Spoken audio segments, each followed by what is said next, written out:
the world is already preparing for some type of mean reversion in the market, some type of credit crisis, some type of uh-oh moment in the S&P.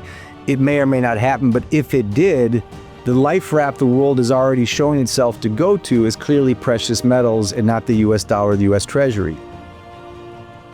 This is Kaiser Johnson with Liberty and Finance, and these are the Miles Franklin Weekly Specials for October 20th through October 27th, 2025, while supplies last. First this week, 1 ounce Gold Philharmonics are just $99 over spot. Next, 2 ounce Silver Canadian Rocky Mountain coins are only $4.50 over spot per ounce. Finally, Kilo Silver Britannia coins are just $2.99 over spot per ounce. To order our specials or any of the many other options we have available, call us at 1-888-81-LIBERTY. That's 1-888-815-4237. We're available after hours and on weekends, and we look forward to speaking with you. Hey everyone, this is Elijah K. Johnson with Liberty and Finance. And back with us today is our good friend Matthew Piepenburg from Von Greyerz Gold. Matthew, thank you so much for joining us today. Oh, it's great to be back, Elijah. Looking forward to it as always. Well, it's great to have you today. I did want to discuss the inflation data we just got out today and how it's impacted the markets. And also, these last few days, Tuesday and Friday of last week, kind of scared a lot of gold bulls. So your perspective on what is happening right now? Well, certainly it's the talk of the gold space. Of course, naturally it's going to make headlines for all kinds of good and bad reasons. Friday, gold market was down $180. The gold price closed the week, it's still $42.50. Monday was up 105, Tuesday down 260, et cetera. It's just these massive, gyrations in price. Relatively speaking, massive. I say that, but to me, they're very typical intraday moves in a bull market. People say that is probably just Piepenburg selling his gold book. But, this is not unusual for bull markets in general. I don't look at gold as a typical asset, which we can talk about. And that's why I don't think I'm not at all worried. I was talking to Alistair McLeod and obviously Egon and Middlecoop and other interviews in the same week this was going on. And none of us were even fazed by this. And again, it's because we have a stronger conviction about the secular direction of gold for all the reasons you and I have been discussing for years. But in terms of just the recent activity, the market likes to shake out nervous and levered investors. There's a lot, I'm sure, of trend followers in this gold move lately who probably had hard stop orders, with stop orders, and they got shaken out. There was also probably some profit taking in the trend camp. But, the trend following camp. But again, these type of moves are not at all unusual for general bull markets. But again, gold is not a typical commodity trade. It's not a particular unique it's not a specific type of risk asset trade. It is part of a major status quo shift in the world and the monetary setting and the backdrop from which all these details spin. The larger question, the larger secular direction of gold is so obvious that these moves don't faze us because we hold gold for 10, 15, 20 years. Believe it or not, I'm not a big fan, as I said many times, of the BIS or the central banks or the East in general, but I'm doing what the central banks are doing. And all of the investors at our offices are doing the same thing. We're holding in gold, or we're saving in gold, and we're spending in fiat because we see the longer term direction of gold well above 5, 6, 10,000 in the years ahead. So whether it's at 4,200, 4,100, or 3,800 right now, or the next week, or the next month, or the next hour, it doesn't faze us as gold investors, not as gold kind of traders, which we're not. We're not speculators in the space. So we've never really talked about the gold price. In fact, in the many years I've been with Egon, we never really talked about the daily price. Sometimes we won't even look at it. And that can sound very flippant. But even if you take if you take away the gold bias, the gold perspective that I certainly have and that Egon has, et cetera, I think of one of my favorite investors that I allocated to, Jeremy Grantham at GMO. He's been retired now for 15 years. He was a fantastic value trader and portfolio manager out of Boston. And he had many rules of investing, but one of the things he said is that, no one likes to think ahead. Investors have a very short time horizon when they look at things. And of course, the headlines are very short in the last week about the gold price. But if you step back at all the things you and I have talked about over the years, and you've talked with others, just keep it simple. Right now, entitlements in the U.S. for the past 150 years is probably the biggest Ponzi scheme in history. We have 120% debt to GDP. We have $2 trillion deficits. We're seeing BRICS de-dollarization. We're seeing central banks stacking gold. We're seeing talk of a gold revaluation. We've got Judy Shelton talking about a gold U.S. Treasury. In other words, there's these massive indications of a seismic monetary shift, a geopolitical shift, and a currency shift going on in the backdrop of these intraday moves. These intraday moves are peanuts compared to the larger seismic shifts in the macro space, in the direction of the dollar, in the direction of debt, and of course the direction of precious metals. So why would you be thinking about, well, this market's topping out, I got to get out now at the top? Why would you want to sell a key asset with no counterparty risk when the entire world is riddled with signs of counterparty risk, from the U.S. Treasury and the U.S. dollar to risk assets to stable coins? To AI stocks. I mean, it's fascinating to me. But again, people think that maybe this is the end of the bull run. I have my bias. This is chapter 1 of a very long novel, maybe chapter 2 for the direction of gold. And it's easy to get seduced by certain headlines. I mean, even during Weimar, when you started to see wheelbarrows of money, every now and then there'd be a headline saying, the Versailles Treaty has been amended, our reparations are going to go down, and people would actually start selling gold and buying more Reichsmark. Within the next 2 or 3 weeks, the currency was getting slashed by 200-300% or doubling every 2 weeks. They thought that the problems are over. The problems that gold is an anti-fiat solution to, the problems that gold is solving, or basically doing nothing but hold its value while the rest of the world devalues, those are not going away just because there's a $150 move in the gold price during this particular day, up or down. These problems are so endemic to the global macro system and the global financial system. Again, long answer to a short question, Elijah, but no, these price moves don't faze me because I hold gold for decades, not for weeks or months. I don't trade them.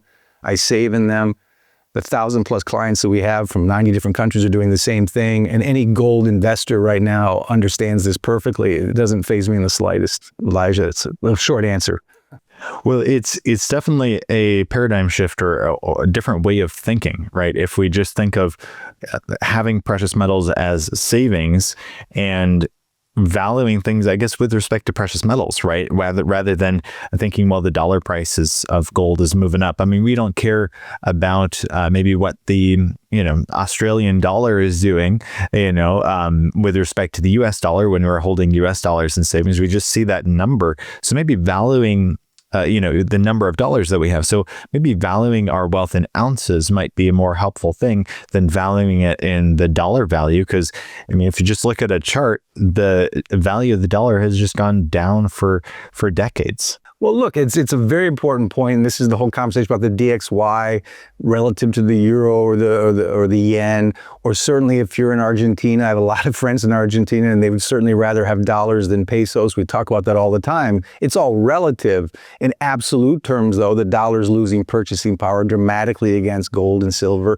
And in absolute terms, all the major currencies of the world are losing value against gold. So again, it's a better store of value than paper money. And this isn't just a modern realization. This is the history of debt. I mean, again, from the 1700s, the 1500s, Sir Thomas Gresham always said that eventually bad money will, be replaced by good money, that people will save in the good money and spend in the bad money. This was in the 16th century, or certainly in the 1750s. These cycles of really poor management of debt cycles. It goes back to ancient Rome with the denarius. It was all silver-based. And before the denarius, the ice currency was the Bronze Age of the Roman Empire. They would always keep devaluing their real money with something that had less and less hard assets behind it until no one wanted it anymore, and eventually was replaced altogether. That was Adolf Thiers in the 1800s. So these are not things we're making up from 2022 to 2025 or from 2016 to 2025. These are cycles of credit, cycles of bad currencies,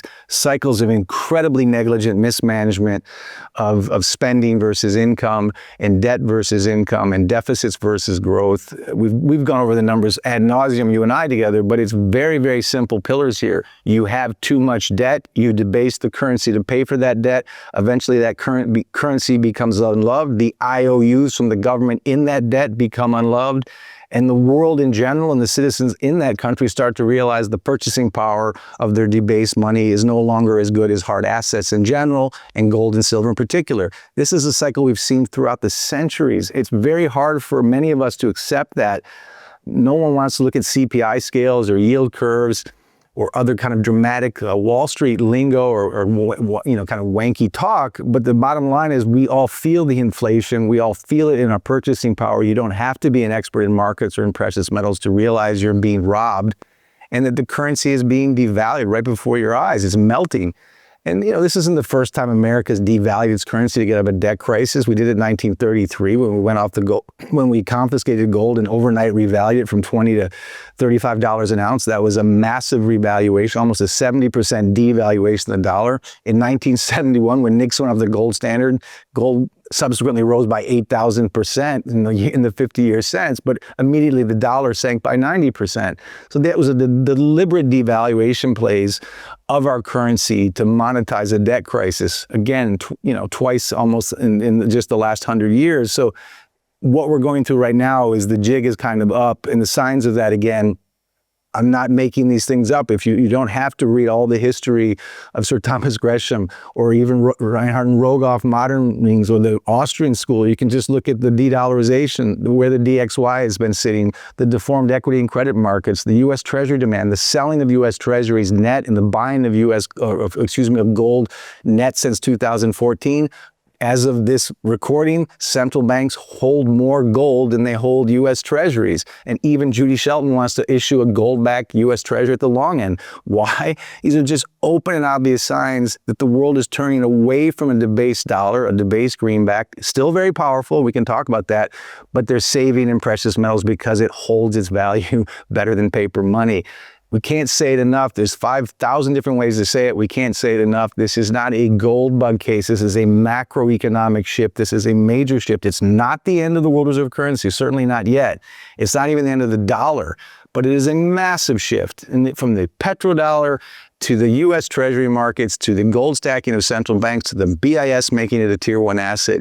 What more evidence do you need that there is a shift here? So again, goes back to whatever the gold price does today or tomorrow is really irrelevant in the larger scheme of the direction it's going. Your perspective on that possibility of a gold-backed treasury, right? There's been a lot of talk about this, and possibly, it being announced next year on July 4th, the 250th anniversary of the U.S.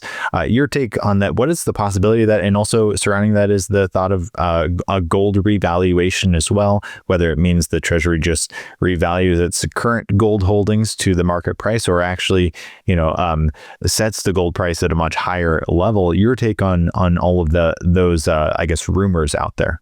I mean, if you listen to Judy Shelton, it's not a rumor, it's going to happen. Of course, Elon Musk a few months ago also said the Doge is going to cut $2 trillion out of the spending within the next year or 2 years, and none of those things have happened yet.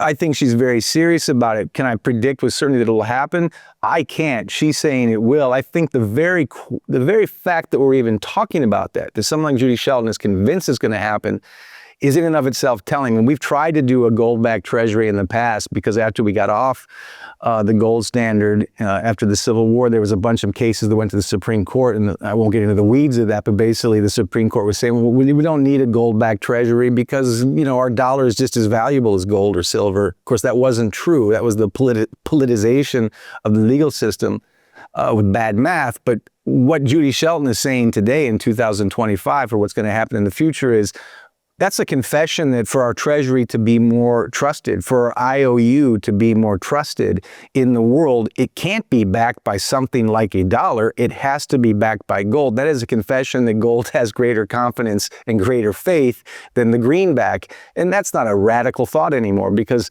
the world is seen, again, to your earlier point, if you have a peso in South America and Argentina, you'd much rather have a dollar.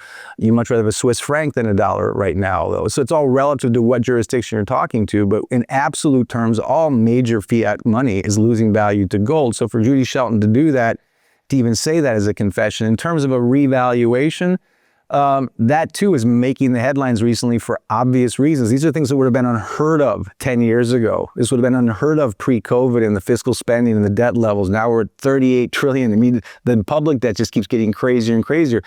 These headlines wouldn't even be taken seriously. Now we're talking about gold revaluation. To your point, the Fed can revalue its gold certificates to market today, or it could, to your point, have the Treasury and the Fed offer a bid to market at a higher price than spot and make a new floor in gold. I think there's a number of reasons why that's inevitable. I know that the head of the Bank of America said it's inevitable. The question is, inevitable doesn't mean we can time it. If I were at the Treasury Department right now and gold's at 4,000, I could revalue gold today, our certificates of gold today, and buy a little bit of time, get $1 trillion plus in gold, and basically QE gold, use that revaluation to get some money to buy some US Treasuries, take $1 trillion off the table. But why not wait till gold's at 8,000 or 10,000? You don't have to revalue gold at a new floor of 10,000 or even 20,000. It'll get there on its own, and then you can revalue your certificates then. I think they're just going to wait until gold's at a higher valuation. There's actually, ironically, a vested interest for the U.S. Treasury Department to see gold run, to let gold run, because when it's at a higher valuation, that's when they're going to decide to hit the button and revalue their certificates. They're based at $42 right now. So those 260 million ounces will have a lot more value revalued at 10,000 or 20,000 or higher than they will at 4,000, 5,000 or 6,000. And I think they know that gold can go that high. Many say that's pie in the sky thinking. When we saw Bitcoin go from 10,000 to over 100,000, that wasn't shocking because no one took it seriously. If gold went from 10,000 to 100,000, that would be scary because the world's stacking gold, the central banks are stacking gold, and he who has the most gold wins. That's a longer conversation, but I think they're going to wait until gold's at a higher valuation before they revalue gold because it's one and done. You don't want to do it at 4,000 or 5,000 if it's going to be 10 or 15,000. And eventually in our lifetimes, Elijah, I'm quite confident it will be. Not because gold gets shinier or because gold gets more headlines because there's more jewelry or wedding rings or dental fillings. It's because fiat money across the spectrum is just losing value versus gold because it can't be created ad nauseum like paper money can, and it holds its value better. And the fact that, unreported or misreported or malreported inflation is much, much higher than 10% or the 3% that we're saying it is now, that means that anything you're getting on a US IOU from the short end of the curve, from a T-bill all the way to a 30-year US Treasury, the yields you're getting on all those IOUs from Uncle Sam are completely negative returning because inflation is much higher than the actual yields on those bonds. That means you're getting a negative returning bond. As I've said many times, a negative returning bond from Uncle Sam is a defaulting bond, constructively a defaulting bond. So we're already constructively in default. The way we get around that is we just lie about the inflation rate. It's not even close to accurate, but it is the official rate. So that's the number we can measure our risk with, but it's absolutely fictional. So if you and I see that, if many of our listeners already see that, of course, China, Russia, the BRICS, the other nations of the world see that, and that's why they're turning their back on the US dollar slowly, not overnight, but slowly but surely.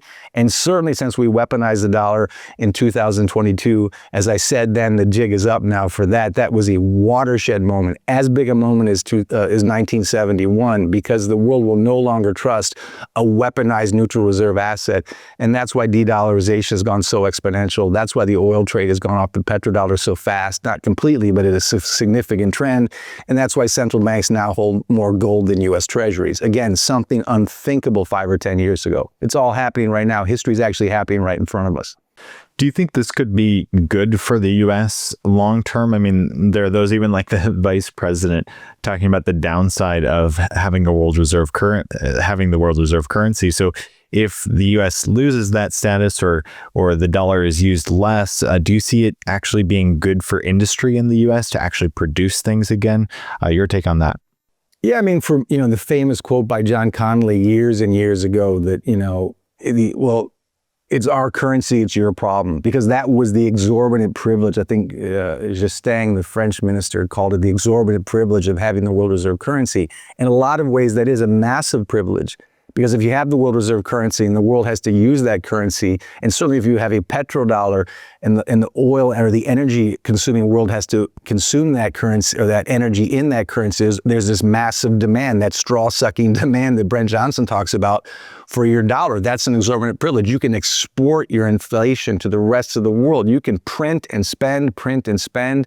But your dollar, even though you're debasing it at home, if the rest of the world needs it, it keeps that demand for that dollar, so it keeps it from being completely destroyed or debased away.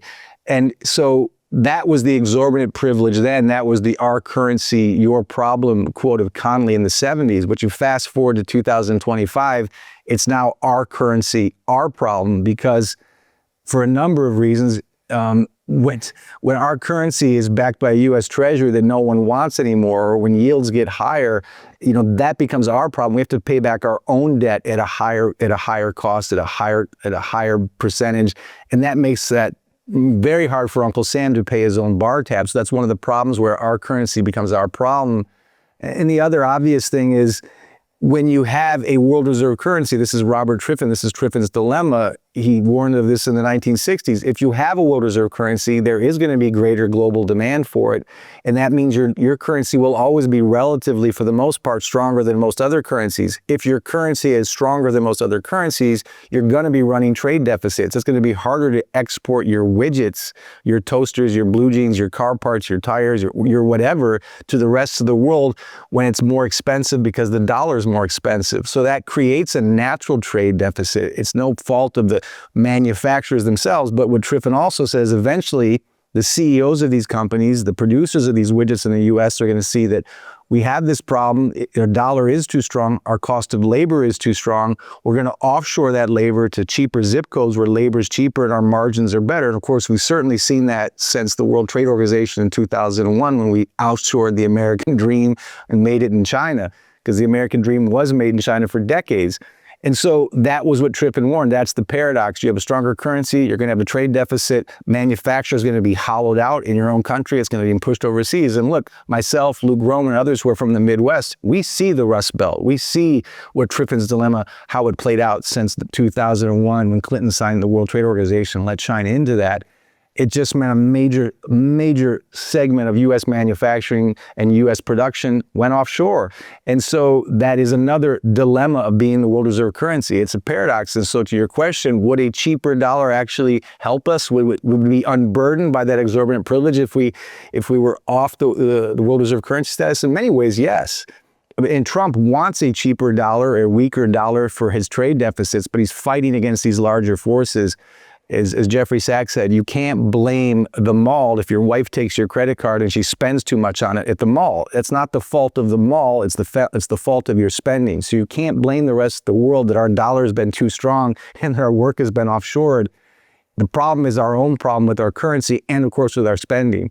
And so, again, another long answer to a short question. Just debasing the dollar, though, as we try to do, won't be enough to compete with labor costs in the BRICS and certainly in China, at least for now.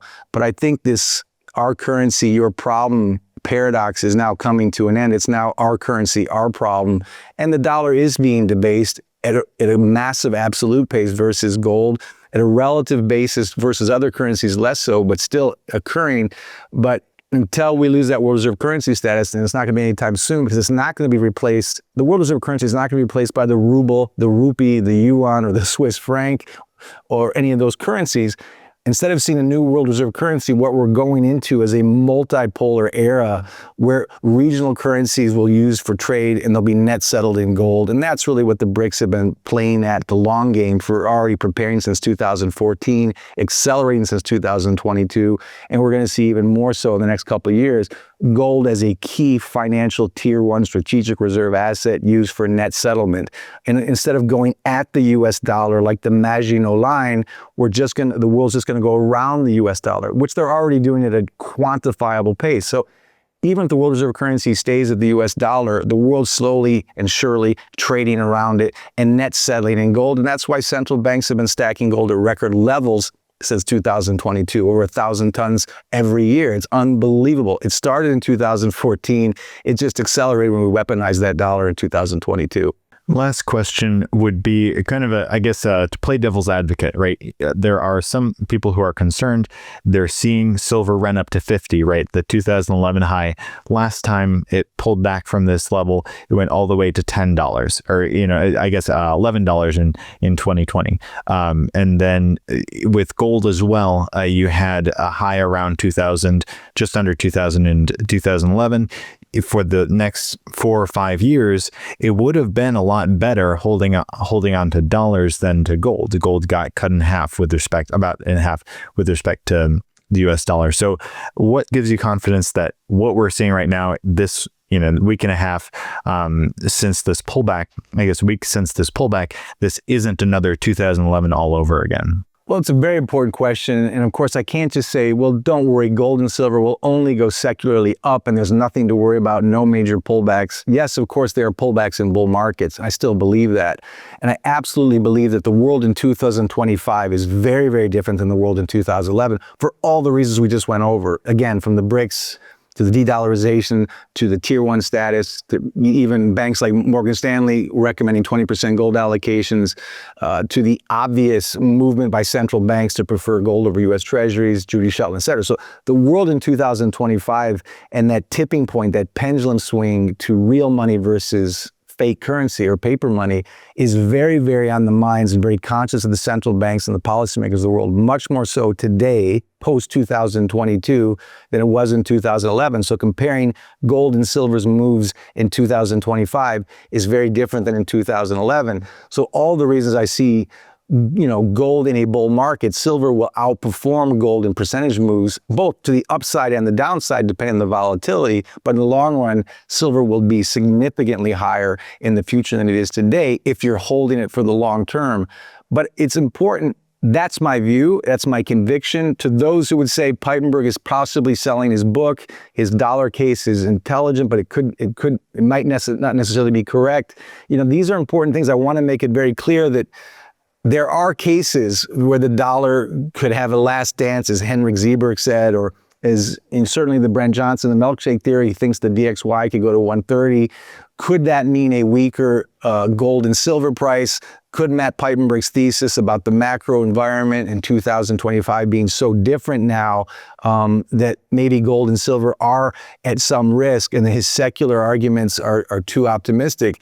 You got to at least look at that, right? I mean, again, I have said that devaluation is nothing new. I have said that the debt levels today are very different than 2011 or even 2008, and that the world is proving itself with its central bank stacking and with its preference for US dollar or US Treasuries. It's proving that this time is a very new cycle, not different. It's just a new part of the cycle, that it won't be behaving like prior pullbacks. And the strong dollar case by Henrik Zeeberg in particular is that, look, Matt, you can say all these things you want about debt and how ugly the dollar is. Brent Johnson would agree how ugly the dollar is, but the DXY is going up because in times of real stress, that's still the safe haven. And they would argue that 58% of global FX reserves are in US dollars, that 80% of global trade finance is in US dollars, that 13 trillion plus in global debt is still denominated in US dollars.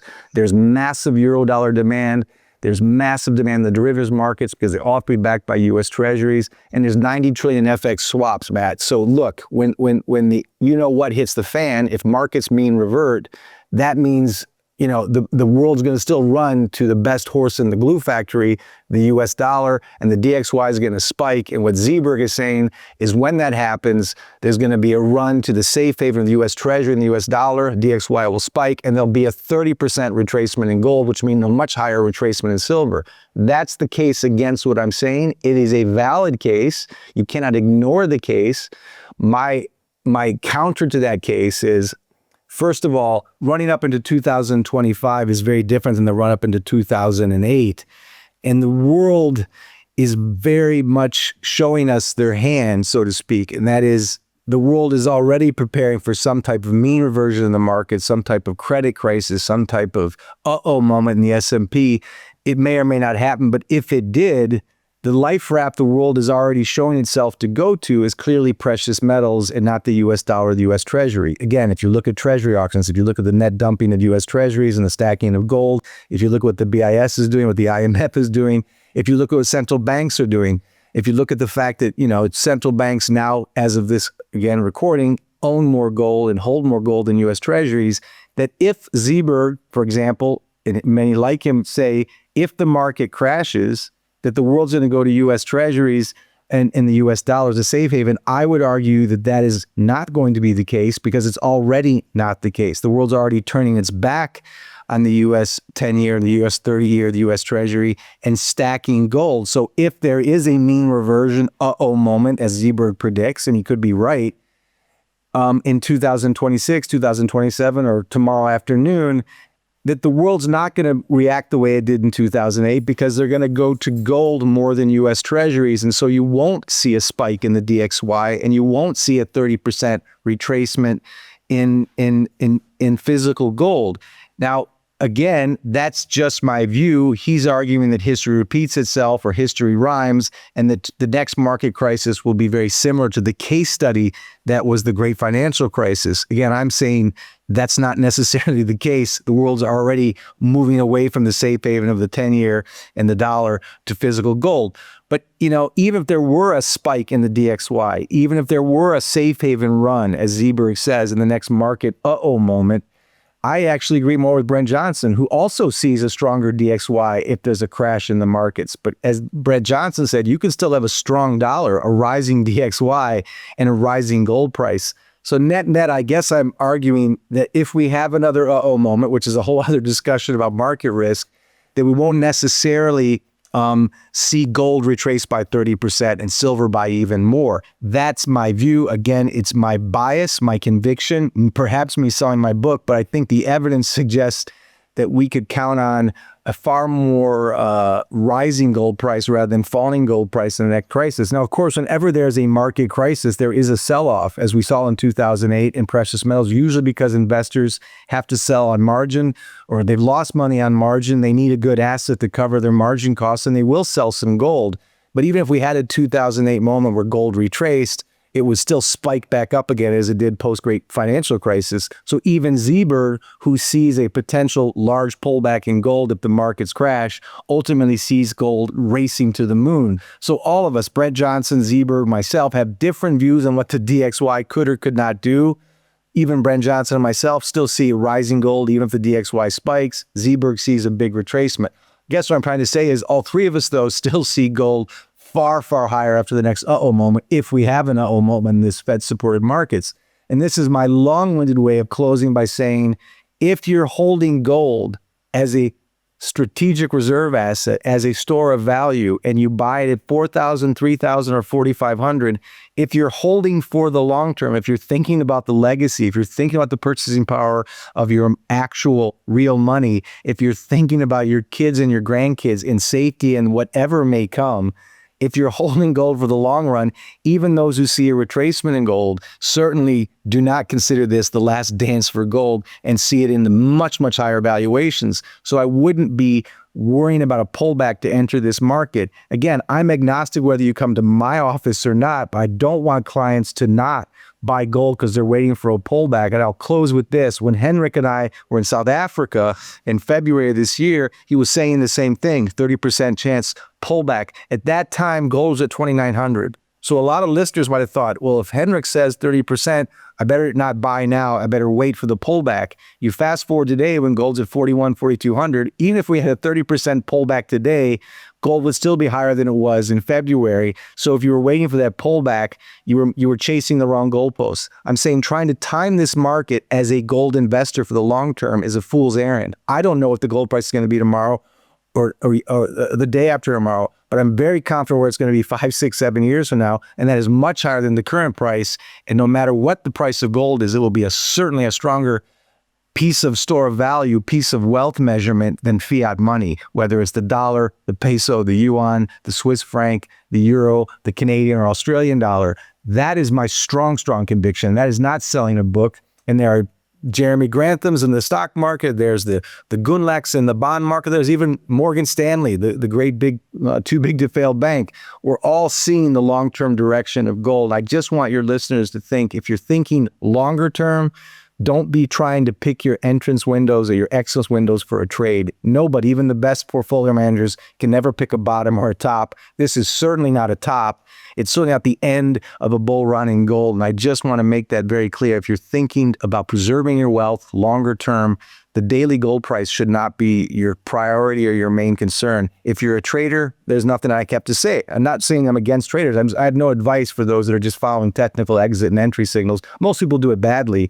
But if you're seeing gold as a store of value, as a wealth preservation asset, the things that Egon von Greyerz has been pounding his fist on for decades, it doesn't matter. Egon bought at 300. He's never looked at the price since, and it's now at 4,200, 4,100. He's not doing a victory lap. He's not declaiming victory. Neither are we, because we see gold much higher, and we don't measure our wealth in dollars or Swiss francs or euros. We measure our wealth in grams and ounces and kilos, and that's something each of your listeners have to decide for themselves. That's the historical risk we're talking about. That's the banking risk we're talking about. That's the currency risk. Get away from all the fog, all the data, all the yield curve, all the currency, all the DXY numbers, all this noise, and just understand that fiat money is a beautiful ice cube. It's melting. If you're measuring your wealth in that ice cube, you're taking huge risks. Well, Matthew Piepenberg, we really appreciate your time today. As always, if our viewers are interested in learning more, they can go to just vg.gold is the website. They'll see your insights there, your articles. Do you want to share with our viewers a bit about this? Yeah, of course. I mean, just the website has all the interviews of myself with Egon. We have advisors like Grant Williams, Ronnie Sturfla from the Gold Trust Report. We have Alistair McLeod, another advisor. In short, I'm just surrounded by brilliant mentors who really, really understand this space, and all that knowledge has trickled down into my simple little mind. And I couldn't have better partners, better colleagues. And for the listeners who want to just get a free education on the different views on gold, the website is more than just interviews and articles. There's a whole section on not just why you should own gold, but how you can own gold. You don't have to be a client to get that education. We break down jurisdictional pros and cons, holding gold outside of the banking system, why that makes sense, picking the right jurisdictions for you, what are the pros and cons of every jurisdiction, including Switzerland. So all of that's free education. You don't have to become a client to read it. It's a valuable education tool, and we welcome anyone to come take a look at it. Fantastic. Matthew, once again, thank you so much for your time today, and God bless. God bless, Elijah. Thank you. This is Kaiser Johnson with Liberty and Finance, and these are the Miles Franklin Weekly Specials for October 20th through October 27th, 2025, while supplies last. First this week, 1 ounce Gold Philharmonics are just $99 over spot. Next, 2 ounce Silver Canadian Rocky Mountain coins are only $4.50 over spot per ounce. Finally, Kilo Silver Britannia coins are just $2.99 over spot per ounce. To order our specials or any of the many other options we have available, call us at 1-888-81-LIBERTY. That's 1-888-815-4237. We're available after hours and on weekends, and we look forward to speaking with you.